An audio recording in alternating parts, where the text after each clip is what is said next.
Nesse vídeo, irei demonstrar mais dois exemplos de gráficos criados no Grafana, sem o uso de consultas SQL ou Flux.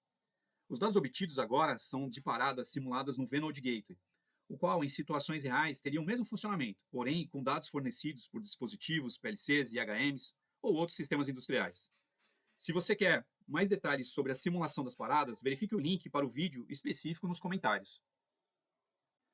Antes de apresentar os novos gráficos, eu quero recordar um pouco do que já vimos em outros vídeos.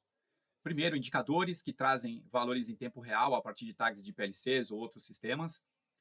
Um gráfico de linhas, onde pode trazer os dados ao longo do tempo, nesse caso de uma variável. A gente viu também uma opção para trazer de 3 ou mais variáveis. Viu o gráfico de histograma, um gráfico de paradas que só tinha dados ligado ou desligado da máquina, assim como também opções de gráficos de barras, que ele preenche de acordo com o valor, ou um gráfico de setores, ou pizza, como é popularmente conhecido. Partindo agora para a apresentação dos detalhes da configuração dos novos gráficos, eu quero mostrar para vocês o gráfico de Pareto e o gráfico de marcha, que nesse caso apresenta os detalhes do status de operação, por exemplo, as paradas e cada uma das etapas do processo. Primeiro, eu quero mostrar como eu adicionei esse gráfico de Pareto. A gente vem aqui no menu, plugins, na lista dos plugins na busca, você vem aqui, Pareto. Colocou o Pareto, você pode adicionar e a partir daí utilizar nos dashboards, você pode configurar. Bom, retornando aqui para o dashboard que está pronto, vamos ver os detalhes dessa configuração. Apenas para recordar, o princípio de Pareto afirma que, em muitos casos, 80% dos resultados provém de apenas 20% das causas. Ele é utilizado nas mais diversas aplicações, seja para fins profissionais ou pessoais. A ferramenta permite que seja feita uma priorização pelos motivos que têm maior impacto nos resultados. Dessa maneira, não é necessário atacar todos os problemas de uma vez só. É possível, por exemplo, iniciar uma ação pelo item que tem mais ocorrências, ou que é mais prioritário, ao invés de um item que tem menos ocorrências e oferece um menor resultado. Claro que isso não depende só da quantidade de ocorrências, mas na área industrial, por exemplo, o investimento, o custo operacional, tem outras variáveis, mas pelo menos aqui você consegue uma ideia de qual a prioridade em relação ao número de ocorrências. Bom, olhando então agora as configurações, a gente pode clicar aqui no Edit e olhar o mesmo processo que é feito para configurar um novo gráfico. Em vídeos anteriores eu descrevi requisições feitas à API do Venode. Nesse caso, eu tenho aqui o IP ou o nome da máquina, a porta e um comando que pode ser histórico, leitura, histórico de uma quantidade maior de tags ou de alarmes.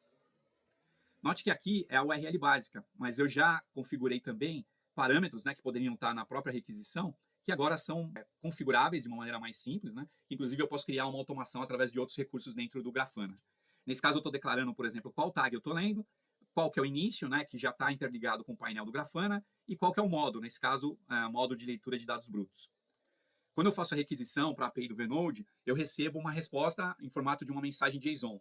E nessa mensagem eu posso selecionar os dados, de maneira que é um processo mais simples do que realizar uma consulta SQL ou Flux. Bom, eu tenho aqui, além da URL, o recurso de parsing, que é a ideia de você selecionar na mensagem qual item você está lendo. Então, nesse caso, nesse seletor, através da mensagem, eu posso ler o timestamp e já realizar a conversão para o formato ISO. Da mesma forma, o valor. Além de fazer isso, claro, aqui as configurações do gráfico eu não mudei nada, essa é a configuração padrão, mas eu também adicionei uma transformação, porque o que é necessário? Primeiro, quando eu tenho lá a tabela, eu vou desativar aqui para explicar isso, ele vai mostrar em formato de tabela, esses são os dados que eu recebo da API, já estão filtrados. Então eu tenho o timestamp e tenho o valor, que tem as paradas. E o que eu preciso fazer? Como tem as paradas, são repetidas, eu preciso agrupar essas paradas para fazer a contagem. E aí sim ter a base de dados para criar o gráfico. Então, a primeira coisa que eu faço é adicionar, a gente tem as transformações, adiciona a transformação, vai ter uma opção que é o Group By, e nessa transformação eu vou adicionar aqui para calcular, para o timestamp, e agrupar por valor, que é o que eu quero medir, e seleciono aqui embaixo por count, a gente tem uma série de medidas. A partir do momento que eu faço isso, eu posso então ter os dados no formato para geração do gráfico automaticamente, sem fazer outros ajustes. Claro, eu tenho aqui do lado do painel todas as configurações que eu posso customizar de acordo com a aplicação. Partindo agora, então, para o gráfico de marcha, notem que é muito similar ao que eu já demonstrei anteriormente, só que antes a medição era feita através de um sensor que oferecia o valor de 0 a 1, né, mostrando que a linha estava parada ou não, mas isso não oferece nenhum detalhe para uma decisão. Tá? Então, aqui nesse gráfico, já foi criado de outra forma. A partir do detalhamento das paradas, né, e do status do processo, eu consigo determinar na linha do tempo cada uma das ações e quanto tempo durou. Tá? Bom, e aí a gente clica aqui nos 3 botões para editar no mesmo processo de configuração inicial. Então, da mesma forma, note que é a mesma requisição, os mesmos valores, o que muda é só como eu trato os dados para criar um gráfico, tá? É a apresentação como visualização.